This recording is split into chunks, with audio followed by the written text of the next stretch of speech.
Chapitre 1. La tête dans les nuages, les pieds sur un tremblement de terre. Je suis né câblé dans un nuage. Aussi loin que je me souvienne, j'ai passé la plus grande partie de mon enfance à rêvasser. Chaque jour de classe, un même schéma se répétait. Une agitation autour de moi me réveillait en sursaut. Mes camarades s'affairaient à ouvrir leur livre à la page X ou à sortir une feuille vierge pour exécuter la tâche que le professeur leur avait donnée. La phrase que j'ai dû répéter le plus grand nombre de fois pendant mon enfance, c'est « Hé, qu'est-ce qui se passe? Qu'est-ce qu'on doit faire? J'ai pas entendu la consigne !» Voilà qui résume à peu près 80% de ma vie jusqu'à la délivrance, la fac. Vous l'avez compris, je suis né avec un cadre de référence interne. J'ai été câblé pour prendre l'essentiel de mes décisions et de mes réflexions à partir du monde imaginaire qui me happait de la réalité. Mon destin de gosse a empiré la chose. On ne peut pas dire que ma famille ait aidé à me sortir de cet état. J'ai vécu à peu près toutes les caricatures qu'on rencontre dans les films de Cassos. Cela m'a obligé à construire une carapace résistante à toute épreuve du monde extérieur. Ma mère, victime d'une maladie incurable, a fini par perdre la tête progressivement à partir de mes 6 ans. À mes 8 ans, le travail de nuit de mon père et l'état instable de ma mère ont engendré un divorce. Grande nouveauté dans la société française de cette époque, le sujet était encore peu fréquent et très mal perçu. C'est alors que débuta une grande épopée pour l'enfant que j'étais. Je suis entré dans l'instabilité des déménagements. Tous les 6 mois, en milieu d'année scolaire, je passais d'une école à une autre. Ma mère dilapidait le capital construit en couple, ce qui m'a mené dans des écoles parisiennes chic. Tandis que mon père a choisi un parcours plus frugal, Cormeilles-en-Parisis, les HLM de Nanterre, Argenteuil, puis enfin Courbevoie. J'ai dû faire une bonne dizaine d'écoles jusqu'à mes 11 ans, l'âge où ma mère nous a quittés pour de bon, dans un état de folie indescriptible. Le monde caricatural de mon enfance. Après le divorce, mon père a tout réinvesti dans un pavillon de 50 mètres carrés sur Argenteuil.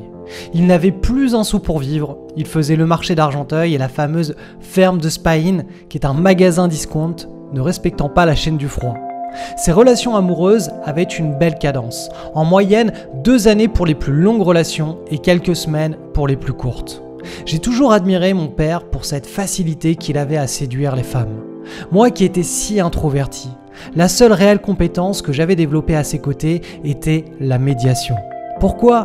Car toutes ces relations conjugales se terminaient avec la police à la maison. Mon père a toujours eu grand cœur, mais il avait aussi le don de pousser à bout ses femmes jusqu'à la crise d'hystérie. Entre chaque relation, son penchant pour l'alcool m'a responsabilisé au point de prendre une position paternelle.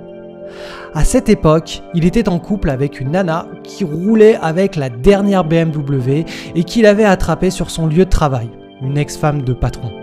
Cette femme ne voulait pas qu'on laisse son manteau de fourrure sans surveillance dans la boîte de conserve dans laquelle j'habitais avec mon père. Il m'arrivait de rester à la maison pour faire la garde de la bête morte le week-end. Niveau caricature, je pense qu'on était proche des sommets de l'Everest. Pendant cette période, j'avais conservé ma scolarité à Neuilly-sur-Seine, lieu où ma mère a expiré son dernier souffle de vie. Mon père m'emmenait souvent d'Argenteuil à Neuilly-sur-Seine dans une Fiat Uno grise. L'accueil que me réservaient mes camarades du collège était cinglante, dans ce milieu ultra riche et superficiel. Quand j'ai parlé de carapace, je devrais plutôt utiliser le terme de bunker anti-atomique. Aujourd'hui, ma femme me répète souvent que j'aurais pu tomber dans beaucoup de travers de la vie, délinquance, drogue ou dépression. Ce qui m'a sauvé, c'est le surf. Mes grands-parents habitaient à la pointe du Cotentin, dans une magnifique maison perchée à flanc de falaise et surplombant l'un des meilleurs spots de surf de Normandie. Oui, il y a des vagues là-bas.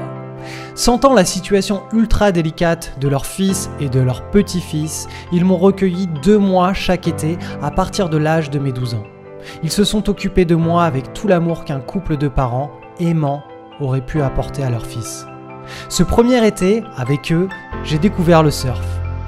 Je n'ai pas vraiment de mots pour décrire ce qui s'est passé en moi pendant ces 2 mois. C'est comme si j'avais été touché par la grâce. Je suis passé de l'ombre à la lumière. J'ai découvert une nouvelle forme d'énergie bienveillante. Elle était belle et joueuse. Pour la première fois de ma vie, je pouvais m'ouvrir sans crainte à quelque chose dont les valeurs étaient hautes et puissantes. Il n'y aurait pas de jugement, pas de désillusion, pas de déconvenue possible autre que celle imposée par l'océan et ce style de vie. C'est comme si l'univers m'avait projeté dans un nouvel état modifié de conscience, avec une nouvelle perception du monde. Ma carapace prit un coup de massue et une énorme brèche se forma. Cet événement permit de me connecter avec autre chose que mon monde imaginaire intérieur. Je sentais que je pouvais enfin commencer à m'ouvrir à la vie.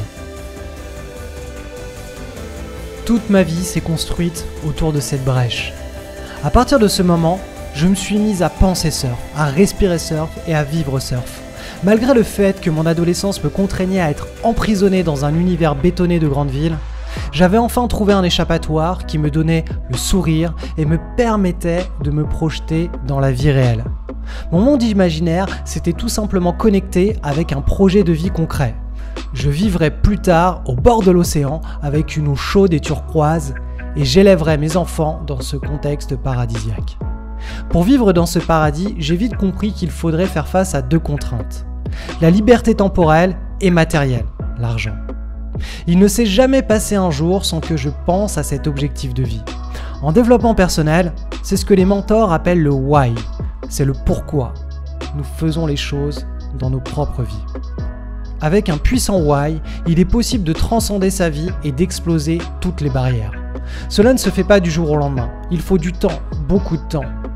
Et puis à certains moments, d'inattendus accidents positifs se manifestent. On rencontre la femme de sa vie, qui est parfaitement alignée avec notre why. On déménage pour de bon, au bord de l'océan. Notre compte bancaire affiche 1 ou 2 zéros de plus. Notre sentiment de bien-être devient plus présent. Cette liste d'accidents positifs est sans fin, et elle est à 100% conditionnée par la puissance du why. Vu de l'extérieur, cela donne une impression de chance. La réalité, c'est que les événements de la vie n'arrivent pas de manière linéaire.